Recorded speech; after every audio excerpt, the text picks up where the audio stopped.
I might say, an alienating one. Growing up nominally Roman Catholic, I thought you just cling your rosary beads and that's the best you can do. And that wasn't a very effective form of piety. For those coming in, we haven't officially started. We were just having some Q&A, sharing some Marian experiences, and it was the discovery of the gospel of Jesus Christ that changed that, of course. And then for a time, it was like, I want nothing to do with her. But then as your faith matures, you get to know, you meet the parents, right, to quote the film. Right? And it enhances, and I think people experience sort of a dimension to their spirituality that is added, that doesn't subtract from your love of Christ. That doesn't subtract from your love of Christ. So thank you for sharing that in all sincerity. The fact that it happened in Wisconsin, too, is crucial. It is, because that's our Anglo-Catholic. Yeah, well, it is. You did say Wisconsin, right? Yeah, because that's our Anglo-Catholic center. I kind of prefer this. That's our Anglo-Catholic. Remember, we've talked before about the Fond du Lac Circus. Now, the Fond du Lac Circus was when you had Orthodox patriarchs who later went and got martyred in Moscow during Stalinism, who were here in Wisconsin, along with Roman Catholic patriarchs, major figures, bishops, and then you had Anglo-Catholics that were all ministering together on the frontier in the 19th century at Fond du Lac, at the base of that lake in Wisconsin. The only people missing were the Brotherton Indians, who were also there, who were mercilessly persecuted for their Christian faith throughout the history of this country. And I think the sanctity, the holiness of Wisconsin in that way. And yes, it's a great Marian center for Roman Catholics, but please understand that wild frontier Anglo-Catholicism from where these images come, that is our tradition as well. When Alan Jacobs was formulating our first catechist, the way that this congregation understood itself, he used the term high church and evangelical. Evangelical being the grace, high church being the liturgy. You can already feel that that's our DNA. You usually have to pick one or the other, a good sermon or a good liturgy. Thank God we're in a place that has both. It's very rare, even though it shouldn't be rare. And Anglo-Catholicism was a bit too high for him. Well, we can dabble. We can understand that great tradition as well. That would just intensify our sacraments very much. And I think that's slowly happening in our church as we have a Candlemas service that Father James has led us into. You've noticed what has happened, have you not? He's like, hey, glad you're doing a play. Wonderful. Glad you're having a story time, but can we add the Eucharist to these great feast days? And as we split into two services, guess what, folks? You don't have to be isolated from this whole congregation. You don't have to be. Why? Because this session, Sunday school, catechesis, and because of those services where we will all be together, those additional throughout the week. Don't punt to Sunday, yield to the secular forces of this world that says, why not have the feast day celebration on the day itself? The rhythms of the church year, sanctifying time. People need that, and if we don't do it, they'll find it in Wicca. I'm not kidding. They'll find some kind of ecological spirituality connected to nature. It's in the Christian tradition, and the irony of Wicca is they just stole it all from the Anglican tradition and put a different label on it. All that to say, let's begin. We're talking about the Virgin Mary. We're talking about Northern Light. You've got a handout in your hand so that all these things that come at you, you can ruminate upon them over time. This isn't just a quick little session and we're done with Mary. She's always going to be here. We're always going to be contemplating and thinking about her. We're moving from Epiphany. We're in the era Candlemas. Mary is often connected to bees in the Christian liturgy. And one of Christie's candles one year was a bee, had a beautiful bee on it. Believe it or not, there are Anglican liturgies that we've used in this church that ruminate upon the queen bee making the honey. And that is an understanding, a beautiful symbolic understanding of the church. So we're at this great feast where Mary presents Jesus almost in a priestly sacrifice. Here he is. He's not my property. If you're a parent, you probably have experienced that as well. Or if you're not a parent, you've experienced with things that God gives you that you realize aren't yours anyway. They sometimes have to be offered up. She's a new Abraham of sorts, right? Isn't this the sacrificial mode that we participate in? Crib to the cross. Did you notice it in our service here? Let us shine with the light of Christ. Symbolic candles. It's not just in the Christmas Eve service. We did it here.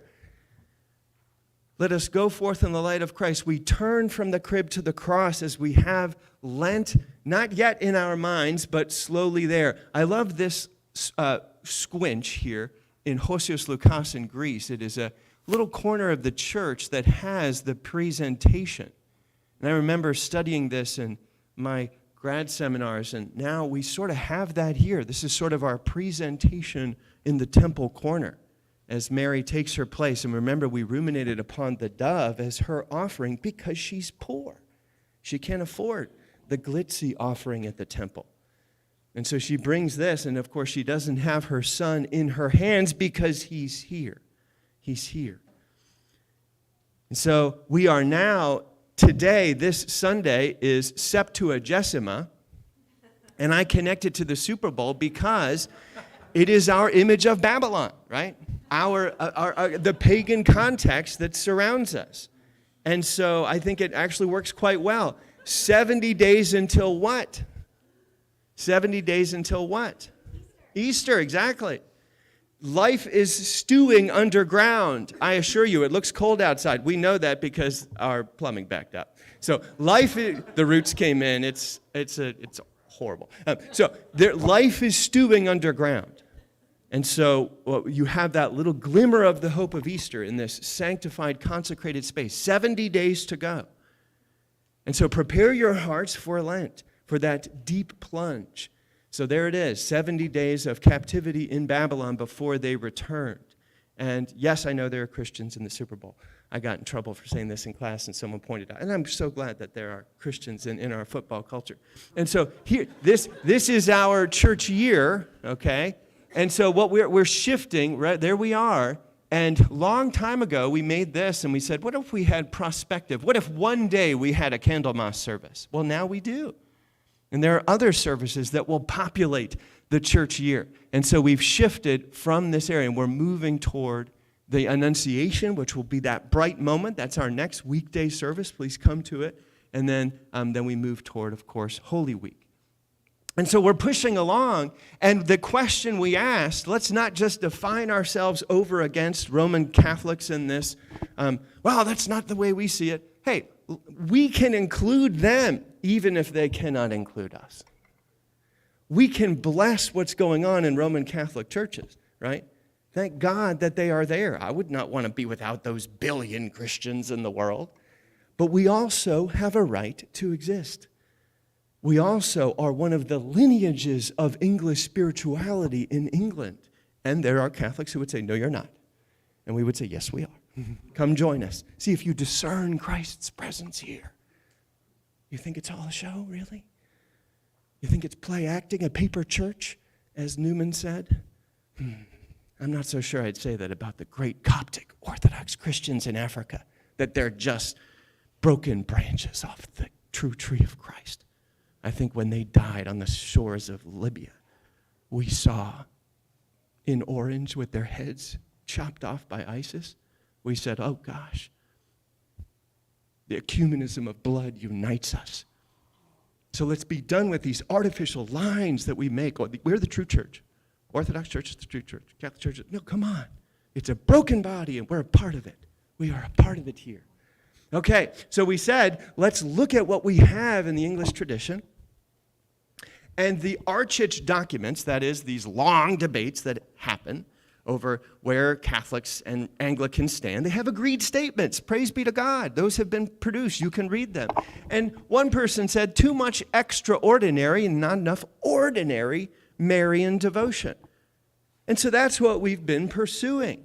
How do we approach Mary in an ordinary homeliness, homely dalliance? That's the way that Martin Thornton puts it in his wonderful book, English Spirituality. This domestic spirituality of Anglicanism that is unique and beautiful, that migrates into your homes. Your homes are satellites. Your dorms and apartments are satellites of this altar. That's what goes on there. And so we thought about this, and we went on this quest for ordinary Marian devotion. And because the projector broke, I grabbed her and hung her up here with Monica's assistance. And I could not, I made a joke when we were setting this up. I'm like, this is the partition wall, right? I was joking that this is sort of like the temple curtain that in the Holy of Holies. And I just made the joke. And then all of a sudden, wasn't it interesting that she bridged the curtain? She, in some senses, became a porous membrane through which God is going to reach out and love you. So the God who we celebrate on this altar loves you with passionate devotion beyond our imagining. And he wants to come and get you, right? How is he going to do it? He can't smite you, overcome you with his glory. He's going to reach out to grab you, and he's got to go through her to show his love for you. And that literally happens as he is woven in her womb. And we have a woven icon of Mary here. It was a cloth icon that we placed here. These are just poetic ruminations going back to the Old Testament on how the incarnation occurred. And that specialty that we don't own as Anglicans, but we specialize in for the entire church, ruminating upon the incarnation. This is an Annunciation icon. It is standard fare to depict her weaving. Weaving. Now, what is she weaving? This is what is she weaving when the Annunciation happens, according to the apocryphal documents of Christianity? Guess what she's weaving? She's weaving the temple curtain. Is that, you don't need a PhD in poetry and hermeneutics to say that's beautiful. She's weaving the boundary between us and God as God is breaking down that boundary by being stitched together in her womb, the mystery of pregnancy. So all the better that we have this beautiful woven icon. And so let's think about the way that he was stitched into the world to reach us with his love. And she is often understood as the ark, because the Shekinah glory of God would, again, overwhelm people. And she is the way that God's presence can come into the world without overwhelming us, right? In fact, he permitted us to attack him, to crucify him, to kill him. That's how we handle unconditional love in this fallen world of ours. Is that in the Anglican tradition? I'm afraid it is, in spades. To those who would say that we don't have it, that you have to join other communions to get it, because great minds who were friends with John Henry Newman, who did not convert like he did, stayed in it like John Keble and wrote gorgeous poetry. And yes, indeed, Keble's heritage has been revived by Malcolm Guite in our time. He is the living heir of the great tradition of putting the liturgical year to poetry. You must get to know Malcolm Guite. He is such a gift to the church right now. Christianity Today has been writing about him. I'm so thrilled to see that. But get those poetry volumes and have him walk you through the church year. Keble wrote the church year. It's relatively inaccessible, but beautiful poetry, and it's public domain. You can get it. But Keble unpacks the splendor, and in his poem, Mother Out of Sight, he says, angel nor saint his face may see apart from what he took of thee, right? Angel nor saint his face may see apart from what he took of the Virgin Mary. It would be like me saying, I can't ever see you without seeing what you took from your mother and father. But with Jesus, it was just mother, right? That is on the human side. The Father was the divine side. And so, wow, Keble is pondering this. And of course, Mother Out of Sight, the title of the poem, betrays that there wasn't enough Mary in the Anglican Church. And he wanted to bring her back into sight. Not because it's idolatry, not because it's a distraction, because it's the ecclesial dimension of the body. And our analogy here has been the northern light. Because our church is facing west and the north is on that side, we've seen this before. And I would ponder with you the mystery that Mary represents you. I'm not saying you are Mary and I'm Mary, but I'm saying it is an indisputable dimension of Christian piety that when Mary is talked about, as she so often is, she's probably depicted more than Jesus in art history. And that's pretty amazing. Why is that? Because we're distracted, we don't love the Lord? Because she's a symbol of your spiritual quest. She's a symbol of the church. She is where, if the church is where Jesus Christ is gestating, Paul says in Galatians 4, I groan like a woman in labor because Christ isn't formed in you yet. That's a Marian image. And there it is in our basement. This was one missing Marian image. I scrolled through the Marian images in our church. This is another one.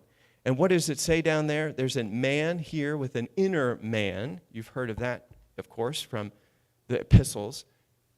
And there's a scripture citation here. We have this treasure in jars of clay to show that the surpassing power belongs to God and not to us. Though our outer nature is wasting away, our inner nature is being renewed day by day. You bear an immortal diamond within you. You bear Christ within you, and that's renewed at the altar every Sunday. That is undeniably Marian. All three branches of the Christian church, Protestant, Catholic, Orthodox, have ruminated upon this. That's, I think, where we can find that quote-unquote ordinary Marian devotion. And when we look at images like this of even men bearing Mary in this way, that's not gender confusion. That is the idea that we are all brides. Jesus is married to us. He's single in the mortal realm, but he's married to us, right? And I think that this assures that we hold on to the Protestant understanding of grace, and let me explain what I mean by that. You might think, well, we're leaving the great Protestant Lutheran tradition behind because we're talking about all this Mary stuff. Not so at all. Luther had a devotion to Mary to his dying day. What we are saying is that only Jesus can do it within us. Your merit, my efforts, my good intentions is not enough.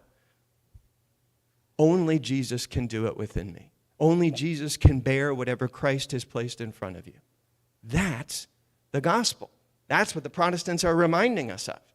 So I think this understanding of Jesus performing the good works within is so beautifully Protestant. Sometimes people think that we Protestants innovated. And Alex Massad, a professor at Wheaton, shared with me a Meister Eckhart sermon. You ready for this? Jesus cleanses the temple. You know the story. Here's Meister Eckhart's sermon on it. You're the temple, and the things he's cleansing are not your bad deeds. That's expected that you don't do bad deeds. They're your good ones. They're your good ones. The little resume between you and God that he wants out of the way so it's just you and he. Isn't that beautiful? That's also Lutheran, right? It's Pauline. Wow. So that's what we mean by thinking of ordinary Marian devotion. There's that verse again, okay? Just a refresh where we've been and fire those hands up. I would love to enter. We had a little Q&A at the beginning, but if the sheet is there to unpack some of this material. But again, we are, east is that way in our particular church, okay? So that's why Mary is on the north. And I mentioned I had a surprise, and I hope I can get to it, thinking about this. And just to unpack this, Mary often is northern in the great tradition. So at Chartres, for example, she takes the north, the less light, so that she gives more light to her son. So like a John the Baptist-like vocation, I must decrease and he must increase. And that if we're going to understand ourselves as Marian, we should gravitate away from the limelight as well, right? That's what I mean by pondering this. And you can see it on this sunny day. The light is beaming more on that side, on those trees. And isn't it just wonderful? I mean, look at those portals. Maybe we could, in our capital campaign, we could. I know we have a little decoration that we're putting out there. There's our justification for that decoration. We're finally going to consecrate that space in a beautiful way. Of course, it steals the show. And here's the northern rose window with Mary, of course, and her son at the center. So the northern tradition at Chartres would be a great example. I tell a story in class of when my first visit to, my only visit to Chartres, I saw someone had drawn a pentagram and wrote Satan on Chartres Cathedral. And I just laughed. It's like C.S. Lewis saying, it's like the prisoner who in the cell, who writes the word, covers up the window and writes the word darkness and says, "There is no sun." And the prison guard's like, "Yeah, there is. You're very confused." You can't, a little graffiti is not going to destroy the beauty of this place, right? They cleaned it up. And so there she is, the northern light of Chartres. And it happened in the Anglican tradition, of course, as well, in the great tradition of English spirituality. This is the Lady Chapel, and it's on the north side. It's on your handout of Ely Cathedral. And so the Lady Chapel would be where Mary really takes off with her own special room, right? We don't have that, but maybe we'll build one. But you get the idea. So look at that. Isn't that wonderful? The Lady Chapel here, all on the north side. The north side. This is better than Chartres in a way. And you look at the beautiful interior English Gothic decoration, and then you see what the Puritans did. They lopped off her head, which led to a man hundreds of years later shaking me and saying, "Where has this been in my Christian formation?" Well, we lopped her head off. It was taken away. And the Puritans were mad that it even endured in our branch, the Anglican tradition in England. But they couldn't get to this particular boss. It was too hard to destroy. And so recently they've painted it to remind us that she indeed does have a place in the church. And now, if you go to Ely, I've never been there. Has anyone been? Oh, there it is. She is back. She is back, right? And what does it say? The Word became flesh and dwelt among us, full of grace and truth, and she is rejoicing. Rejoicing. So that's the story of Anglicanism, the recovery of the Marian tradition. You want to go on an Anglican pilgrimage, you could go to Walsingham. It's expensive. I've never been there. Walsingham's the great Marian pilgrimage site. You know what's a little bit closer? Sheboygan. And you can go to a full-scale Walsingham chapel that is stunningly beautiful in Sheboygan, Wisconsin. I've been there. And it is in the Anglican tradition.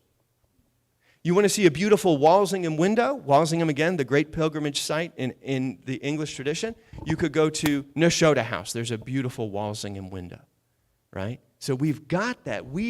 Our responsibility is to make up for those mistakes. This window in York Cathedral is of a Marian window that Henry VIII came in and put his face there instead, right? You might say, "Oh, look what Protestants did." Protestantism came later. I mean, don't blame us for Henry VIII. It's a complicated story.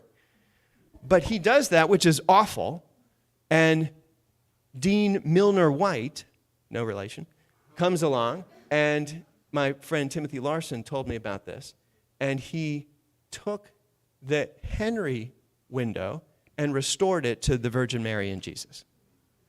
That is our job, to restore her legitimate place in the tradition. That happened, thank goodness. So we push through, and that's, I think, what we're playing with here. The bells terrified me. We've still got time.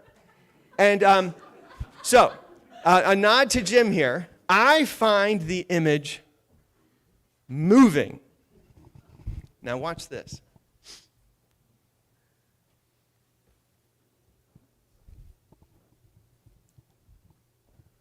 You see?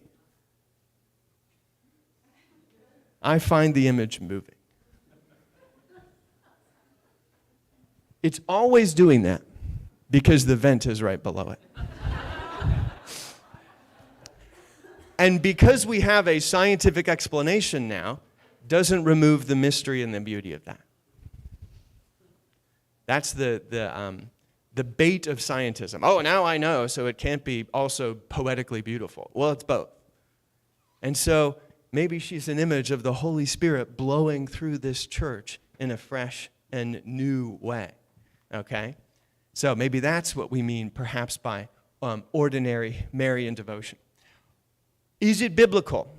The last time we asked that question, right? If we think of Mary as a symbol of the people of God, not only that, she's the undeniable historic person through whom Christ came into the world in a literal way. So, in addition, an amplification from that, not a replacement from that historical truth. When we say the Nicene Creed, you're not talking about yourself. The virgin birth, it's a historical event, right? If you are suffering and you feel that you're participating in the sufferings of Christ, that's not a mistake of thinking that his suffering doesn't matter. You're participating in it. That's the poetic ecclesial dimension that we're discussing. And we asked ourselves, is it biblical? And we said, how much time do you have? And we just went through all of these different understandings of Israel and the church that is understood in this feminine way. And so to remove her, to eject her is arguably, there's a misogynistic force behind some of those ejections. There's an undeniable way in which Israel is the bride, the church is the bride. Let's go of all that I could choose from. I didn't put this on the sheet. The ones on the sheet are some of the best ones, but I wanted to highlight other ones. When you, Augustine, our mulatto African theologian that is at the heart of our tradition, he is of mixed race descent, participating in the elite society. There's a lot of good research on this, fascinating material on him. When you look with wonder on what happened to Mary, you must imitate her in the depths of your own souls. Whoever believes, now it gets evangelical, whoever believes with all his heart and is justified by faith, Romans 5:1, he has conceived Christ in the womb. And whenever with the mouth confession is made unto salvation, Romans 10:10, that man has given, or woman has given birth to Christ. They just naturally thought this way in the early church. Hugo Rahner, Our Lady in the Church, a wonderful book that unpacks this symbolic dimension that was lost in all the churches, not just in the Protestant churches. He says the Catholics lost this too, and we can recover it. One of a really wonderful book, Addison Hodges' Heart, the older, I was talking with James about this, and I think maybe wiser brother of David Bentley Hart, the more famous theologian, really wonderful human being, and both have a lot to offer us, but I really love Addison's work. I discovered it later in life. He has a whole book about how when the woman shows up in John, woman, right? Why come to me? My time has not. Is Jesus misogynistic? Like, what is going on here? Why is woman, believe me, the hour is coming? Why is Jesus saying woman? We don't do that all the time. And Addison is saying, wake up. It's not just a woman. It's you. It's the church. Wow. Powerful. A whole book that unpacks when the woman is in travail. Woman, behold your son. The whole Gospel of John is permeated with this ecclesial dimension of the virgin. Woman, why are you weeping? Addressing you. Addressing you. Thank you, choir, for your work. All right. So, all that to say, we could go on and on about the scriptural justification for this, but it's in our liturgy. I scrawled down what Rob said because it doesn't show up in your program, but listen for it. Listen for it. When I wrote this down during the liturgy, that he may dwell in us and we in him. That he may dwell in us and we in him. That is said by the priest, which is a Marian image. Of course, it also comes straight from the Gospels.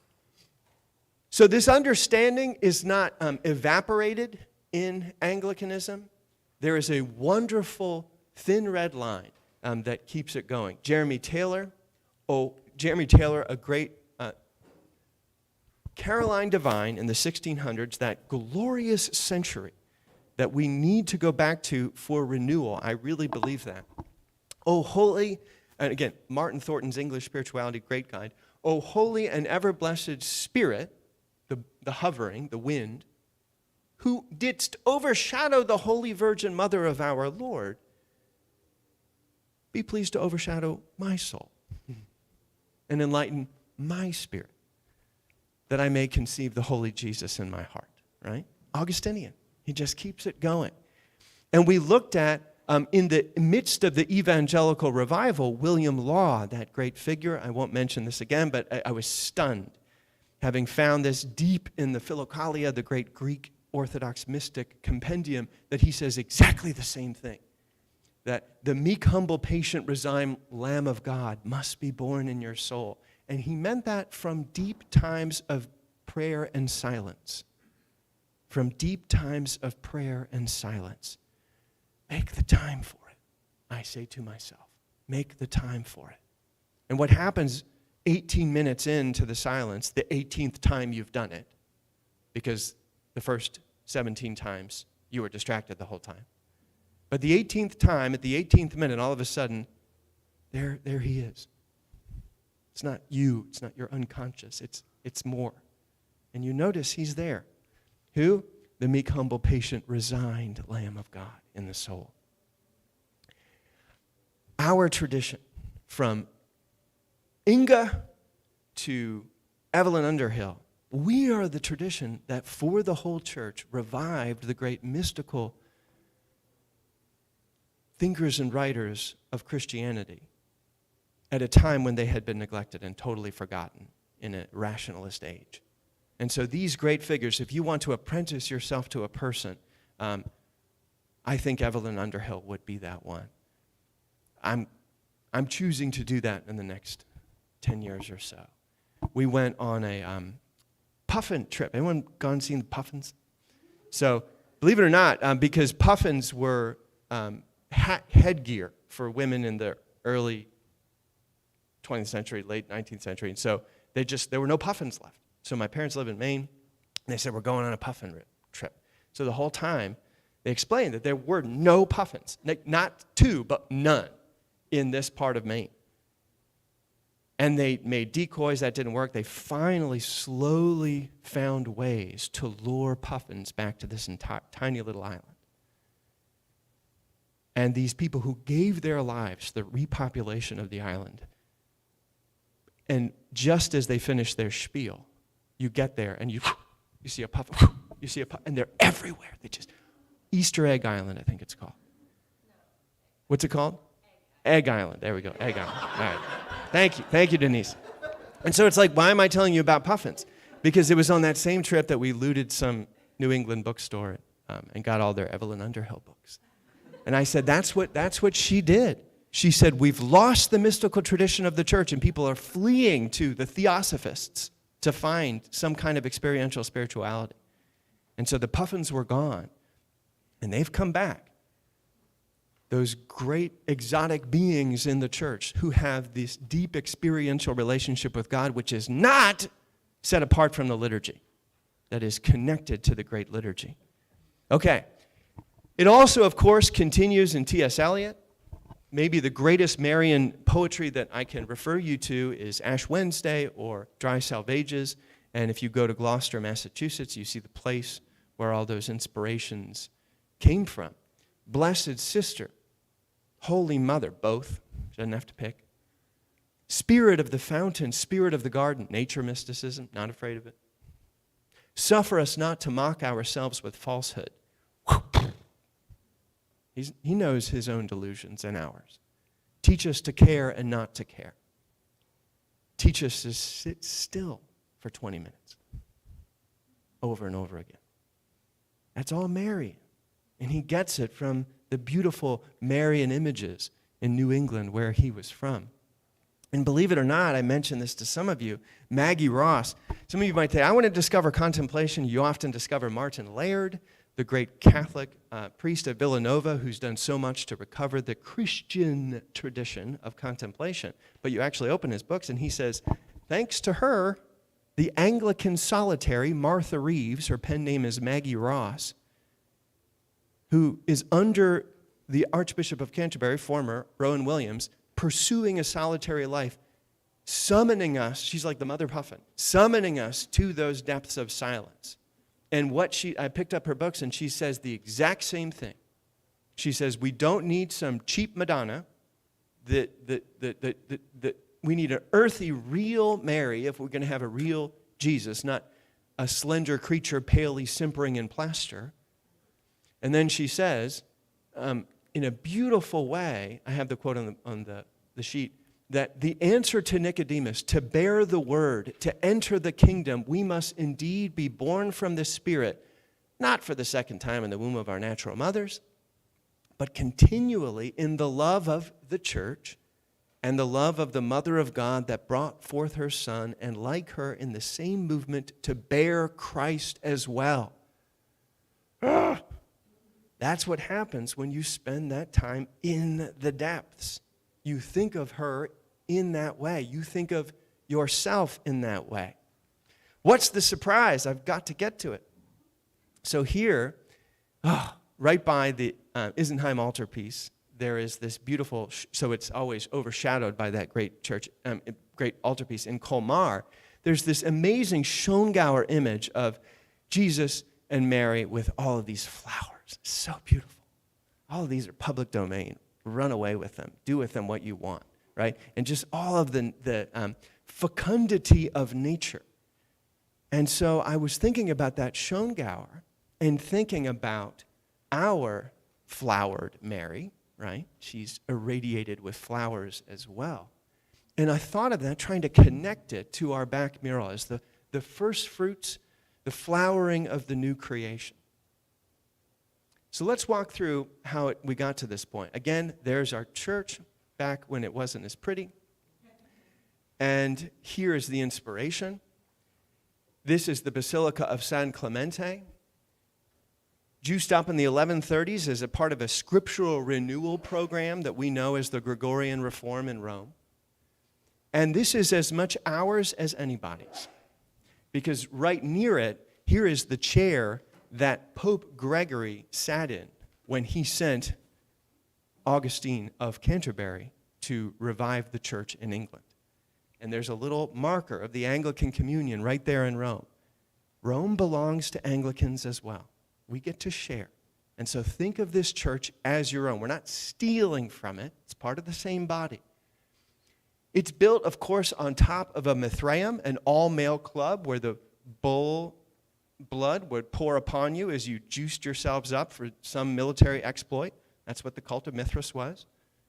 And talk about progress, going from an all-male military cult to a multi-gender church. And it's beautiful. And there is our vine, okay? So that vine is what inspires that oak tree. This beautiful curling vine.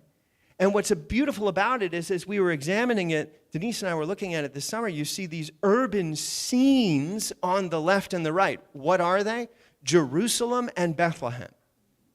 Because every Christian place of worship is a Jerusalem and Bethlehem all over again. And could think of our images of the city in the back, right? Even Chicagoland can be a new Jerusalem, a new Bethlehem. But not only that, what's really amazing is that the vine motif is one of the ways that Christians stole the thunder from Dionysus, the god of wine. On the sarcophagus of Junius Bassus, a son of a pagan senator who became a Christian, he decided to say, I want the vine. I want people to know that I'm intoxicated with Jesus and not with Dionysus, which required human sacrifice, by the way.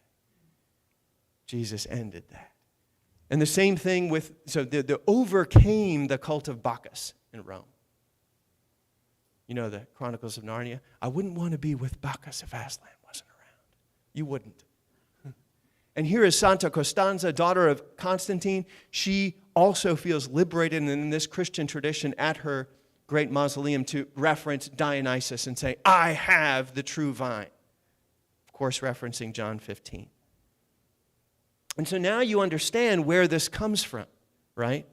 The great tendril of the church spreading throughout the world. And if you zoom down here, what do you see? A fountain, right?